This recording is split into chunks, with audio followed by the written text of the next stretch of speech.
Joining us right now on the Comcast Business Hotline is EJ Smith. He does a tremendous job covering the Eagles for the Inquirer. You should experience the new look of the Inquirer Sports, where fans can read, watch, and listen to their favorite reporters and columnists. Go to Inquirer.com/sports. How are you today, EJ? I'm doing well. How are you doing, Tyron? Can't complain. You cover the team. You've become a real filmsman. A lot of things happened to get to 14-3. What was during the regular season, before we look forward to the postseason, what was the most surprising thing for you about this Eagles team now that it's complete and they're 14-3? Yeah, I would say you have to go with the defense. I think most people could have figured out that this offense had enough talent to, be one of the better groups in the NFL. But I think if you asked me going into the season where I thought where the Eagles defense would rank by the end of the year, I probably would have predicted middle of the road at best. I remember talking to you on this show about how I thought Vic Fangio would raise the floor of the group, but I didn't necessarily I didn't necessarily believe that a coach could really raise the ceiling for the group. And you fast forward to the end of the season, they finished the year number 1 in yards allowed, number 2 in points allowed. They're number 1 in the DVOA metric, an advanced metric that kind of tracks efficiency. They were one of the best defenses in the NFL, and I think that it's really a testament to some of the additions that Howie Roseman made, whether it's like Zach Bond, Quinyon Mitchell, or Cooper DeJean. I would imagine even people in the Eagles front office probably didn't expect Cooper DeJean and Quinyon Mitchell to come in and be Pro Bowl level, All-Pro level, whatever you want to call them, type talents. And again, Zach Bond, I think, has a good chance of making All-Pro as well. So, yeah, I think that the offense, I probably expected them to be productive, but the defense being as dominant as it was throughout the season, yeah, that definitely caught me by surprise. All right, now you have to start looking ahead. Obviously, the team looks to be fairly healthy, including, I believe, Jaylen Herz is going to play. What concerns you about this matchup coming up on Sunday? Yeah, I think that the Packers are a tough matchup. You think of the potential for a matchup as the number 2 seed, and you don't usually envision a team with as much talent as the Packers. I know that they kind of tripped up against the Bears yesterday, but this team going into that matchup at the very least hadn't lost to any of, I think all their losses have come against the Vikings, the Lions, or the Eagles in week 1. So, they have some impressive wins on their resume. They haven't, they've been able to go toe-to-toe with some of the better teams in the conference. I think in general, what makes you worried about this matchup, I think it's two-part. It's a little bit of, it's mostly Jordan Love. I think the quarterback matchup is always what you look at first when you get into these high-stakes games. Do you have, an opposing quarterback that's capable of kind of, turning a game upside down or, kind of neutralizing a home field advantage or a talent advantage that the Eagles will have in this matchup. So I think Jordan Love is the first part of it. I think Josh Jacobs is the second part of it. That Packers run game has been very productive all season.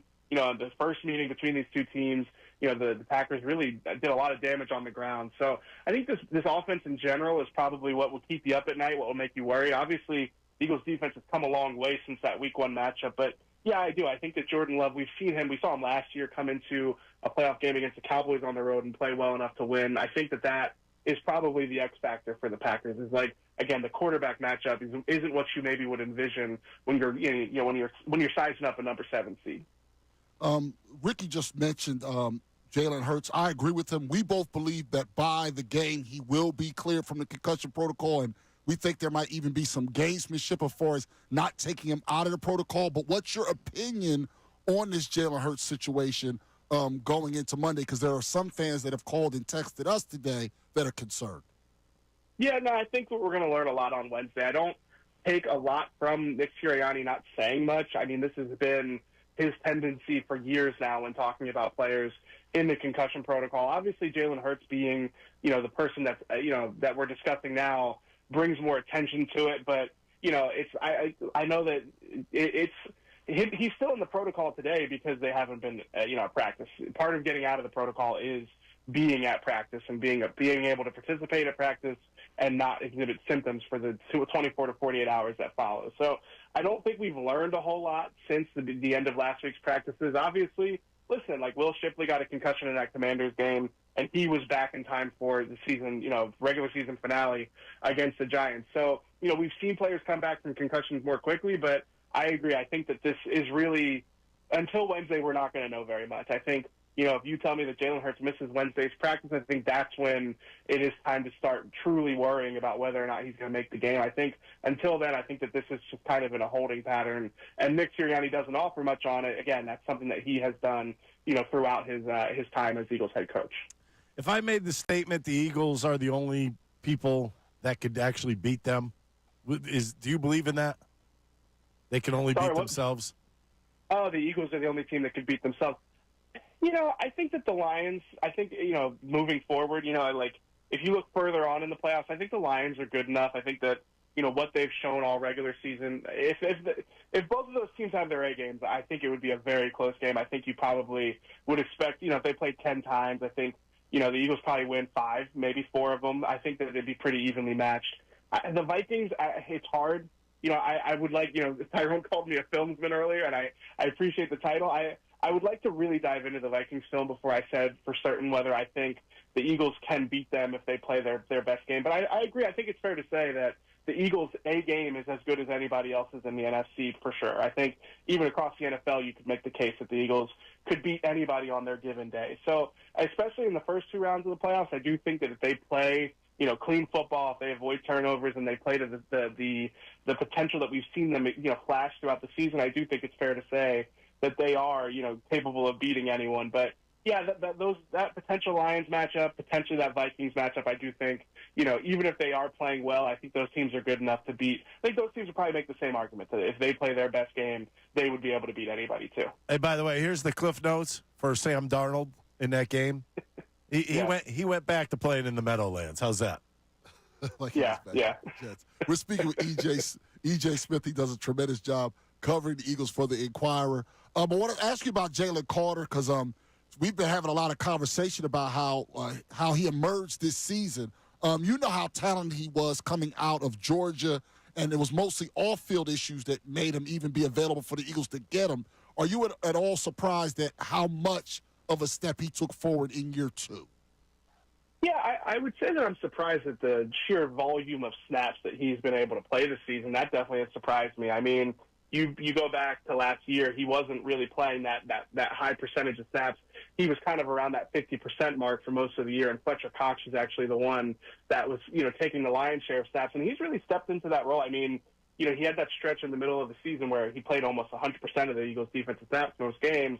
That's really surprising, and the level that he was able to play despite having that high workload was really impressive. So that surprised me. I mean, in terms of what he's capable of doing on a football field, I mean, you're right. He was probably the most talented player in that draft class, and the reason that he slid was because of the character concerns. And, obviously we talked a lot about when he got drafted that the Eagles situation was a favorable one for him because he'd have veteran leadership and he'd have some infrastructure. I think we've seen that play out the last 2 years. I mean, he has been – he's been an important tone setter for the group, and I think he's meshed well into the framework, the personalities of that defense.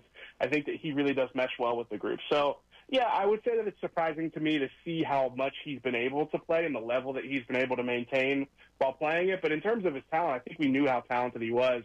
He's really become, one of the most, difficult players to game plan against on defense, in terms of, the types of guys that opposing offensive coordinators have to start the week with.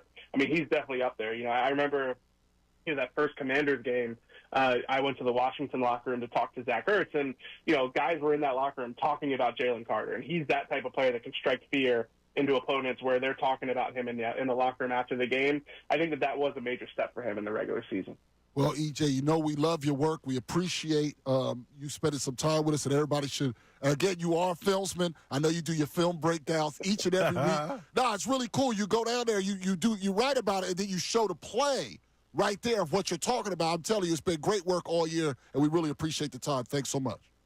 I appreciate you guys saying that. You guys take care now. All right. That was EJ Smith on the Comcast Business Hotline. Does a tremendous job covering the Eagles for the Inquirer. But seriously, he'll talk about, he was the one who was breaking down how Hertz got better against the blitz.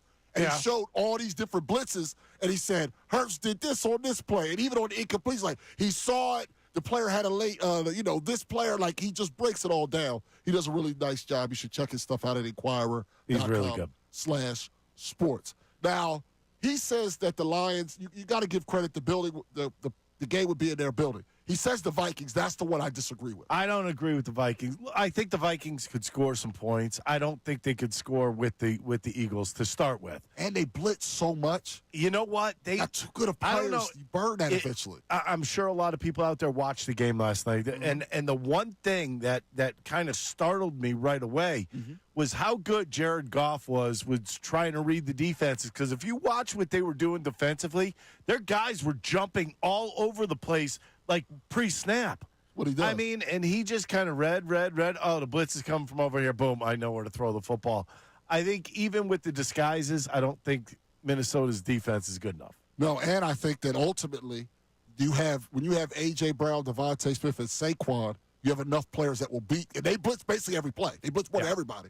Sooner or later, you have enough blitz beaters to where it'll burn them, and I don't think Darnold will score enough. I agree. 610-632-0975. Coming up, we'll continue our conversation. He also agreed with us about you got to wait till Wednesday to worry about Jaylen Hurts. You do not worry about Jaylen Hurts. If he's still on protocol going into Thursday, then we could start thinking about it. Absolutely, we'll have that conversation. But on Monday, it's just a fool's errand right now. You're worrying because you want to worry. Hey everybody, thanks for watching our YouTube. If you want to help us out, go ahead and like and subscribe for us. If you liked what you saw, go right over here to our playlists and pick out whatever you want to watch.